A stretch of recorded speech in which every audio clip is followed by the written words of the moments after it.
Well, hello and welcome.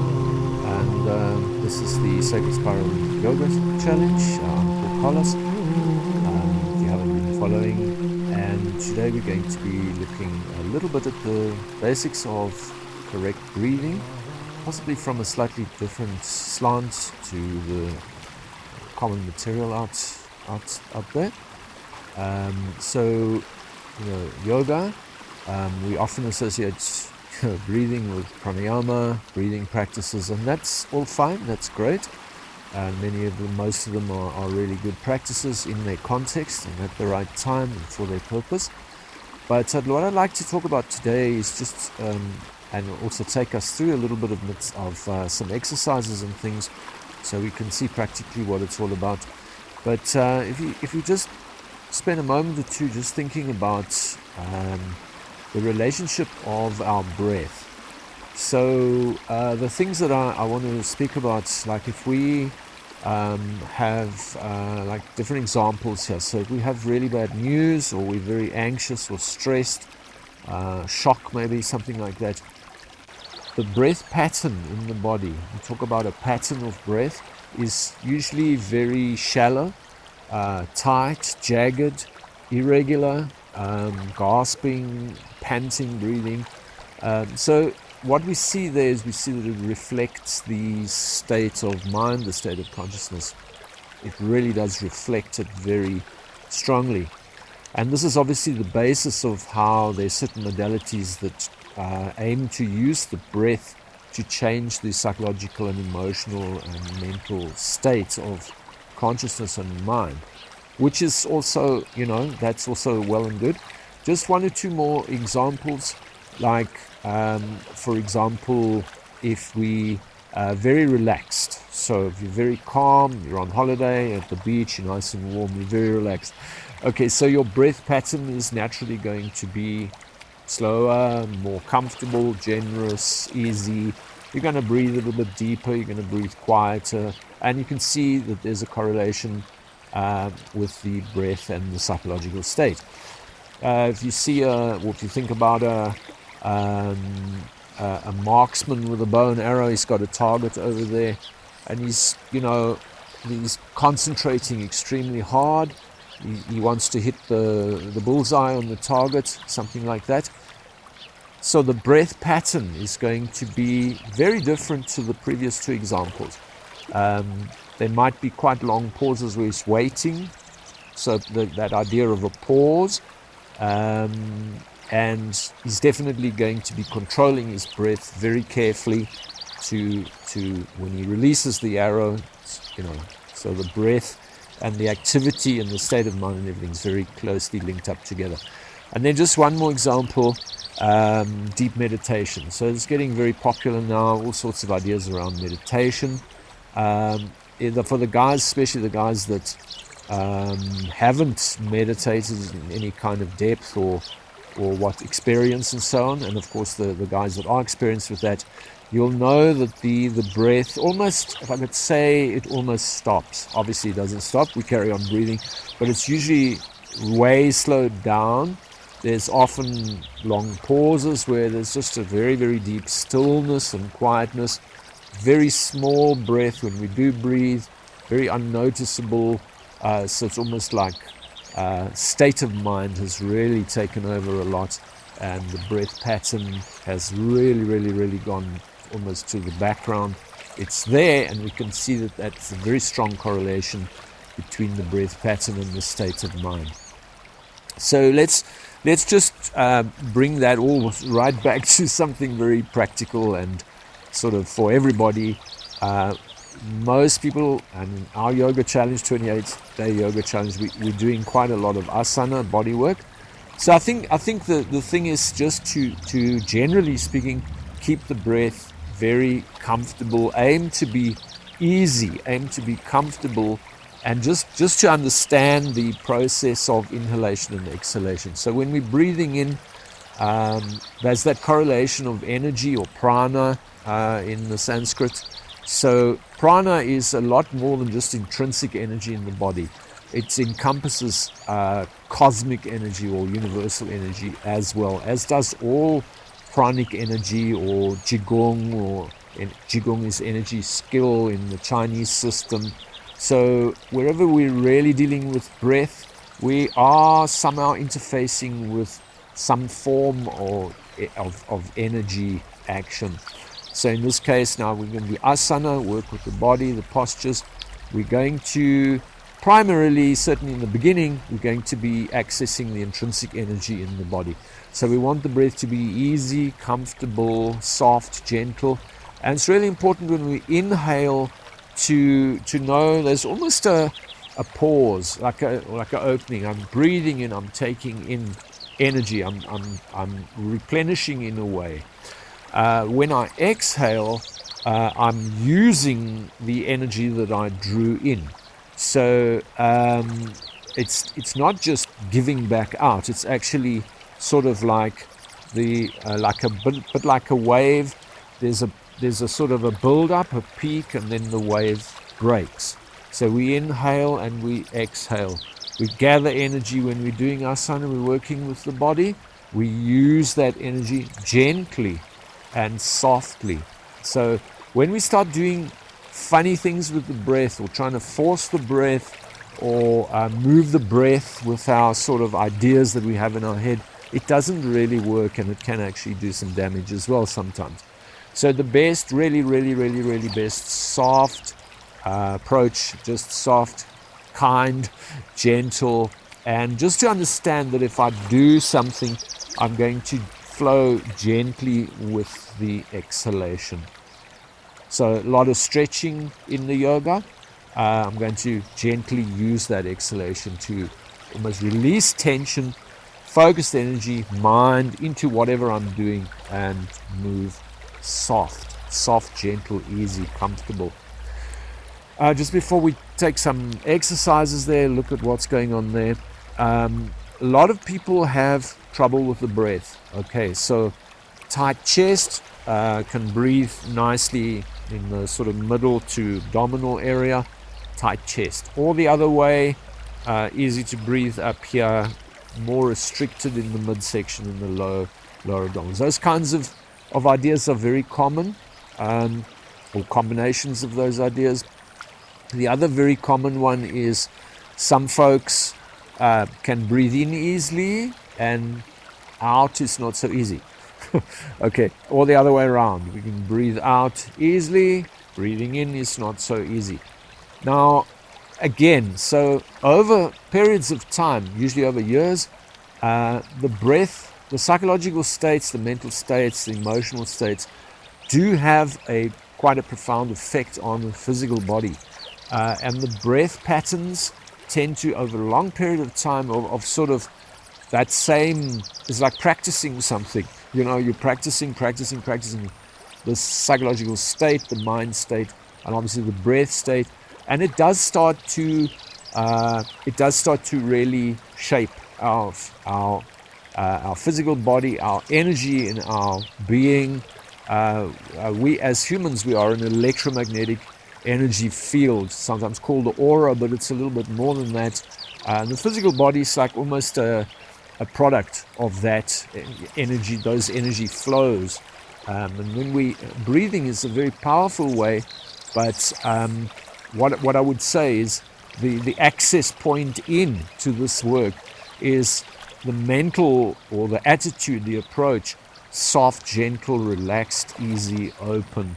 And just try to, as we work, understand the subtlety of relaxing, taking, and then using. So we breathe in, it's like a comfortable, and then using gently. Okay, so emphasis more on the subtle than the gross, or I'm going to tackle this now, I'm going to push hard, I'm going to do this. Obviously, when there's strength involved, endurance, we do work with that with the yoga. So concentration, endurance, strength, flexibility we've spoken about. So strengthening as well, it's got its breath dynamic. I think it's better to look at that when we get to the parts of the yoga challenge that are more involved with strengthening the physical body. We'll tackle that. What I'd like to do now is just take some pranic breathing, Now the pranic breathing, as we said, that word prana, energy, there's implication of cosmic energy there as well. So before we get to the yoga pranayama, and I'm not saying that the pranayama is an advanced practice and the pranic breathing is a beginner's practice, very, very far from it. But the pranic breathing is a much easier, gentler way to start accessing breath work. So almost like later on we'll tackle pranayama and work with that for various reasons. The pranic breathing is based in the Chinese Qigong system and the Indian yoga pranayama system, kind of mixed together, aspects of both. And it's very nice because the focus of our attention and our awareness is not on the lungs are actually muscles. So it's a way of gently exercising those muscles, expanding. There's a lot of folks, especially if you haven't done much stretching and asana work, there's quite a lot of restriction. So habitual. Okay, so the stretching and the opening, especially the chest opening and the back bends and things, gives us a lot more muscular range, and obviously a little bit stronger as well. So even the heart is a muscle on that level, on a very physical level. It's just a muscle. Okay, so it can be exercised up, it can be stretched, it can be toned, and so on and so forth. The big sort of very simple grassroots benefits of breathing is oxygenation. Oxygen in the bloodstream, energy, getting things flowing, getting energy flowing in the body. And of course it's that in out, breathing in, breathing out, breathing in, breathing out, consciously working that and sort of almost taking that up as a skill and as a resource, involved with asana and other yoga work, but also in daily life and to sort of live as a person and as a human. Very, very important to have some understanding around what's going on here. So the pranic breathing, I put arm movements in, okay? So we'll see something like this, which is an expanding. And as I take my arms out to the sides, I'm expanding the rib cage. When I lift my hands up, I'm going to be lifting the rib cage up. So it's not just moving the arms up, it's from inside the chest to lift up. And then the stretching up, big expansion. And when it's very, very important, when we breathe out, when we're coming, breathing out, breathing out, breathing out, breathing out, I maintain the lift of the chest here. You just watch. If I collapse the chest too soon, I've lost complete control of that exhalation and the whole breath pattern. So it would look something like this before we go over to the river. Going to take us going to take us a little bit further on the riverbed. So this would be a simple inhalation, expanding awareness, expanding attention. This continuing the inhalation up, lifting the chest, expanding awareness, big spacious awareness. And when I'm breathing out, I steeple the hands, keep the chest up as I softly breathing out. Breathing out slow and gentle all the way back to where I started. And then you can relax, but keep the hands in the arms. So the hands up at the chest level accesses the heart, soul level of our electromagnetic being. When we have the hands lower down, that's more the sort of motor, the engine of the body, this kanda in the yoga system round about the navel, the lower chakras, the ground, intrinsic energy of the physical body. Not to say that doesn't connect down to the cosmic, and we always need to be connecting our attention and awareness to the environment, to the earth being and to the cosmos. And that's one of the beauties of this pranic breathing. So let's take another one. So breathing in, I'm working on the breath, but I'm principally mainly expanding my attention. That's why I like to close my eyes as well. Breathing in, lifting the chest and arms, I'm expanding my attention around the body, connecting with the earth being, connecting up to the sky, to the heavens. Feel that axis between the earth and the heavens, and connect in that through awareness and attention, being aware of it, include it in a nice continuous way as we exhale gently. So that expansion, that gentle expansion and contraction, really important. What we're expanding is our feeling, and then rest before we carry on. So that's the basics of the pranic breathing. We'll continue that in a moment on the riverbed.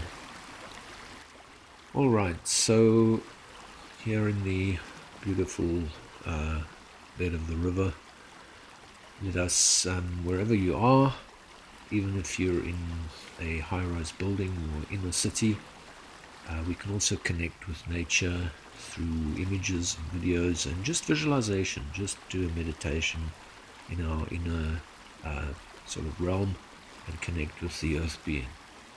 So it's really important to acknowledge and to connect into the elements of the earth, the water, the beings that live in the environment, the sky, the fresh air, and so on. And we hold that in our awareness and expand the attention around the physical body.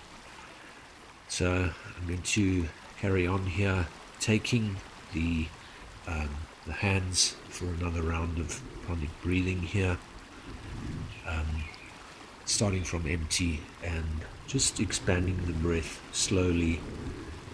Expand your attention slowly, lifting the chest to continue breathing in. And it's almost like our attention moves right up into the sky, like creating a huge ball of attention. And then when we breathe out, there's that slight sense of contraction or returning.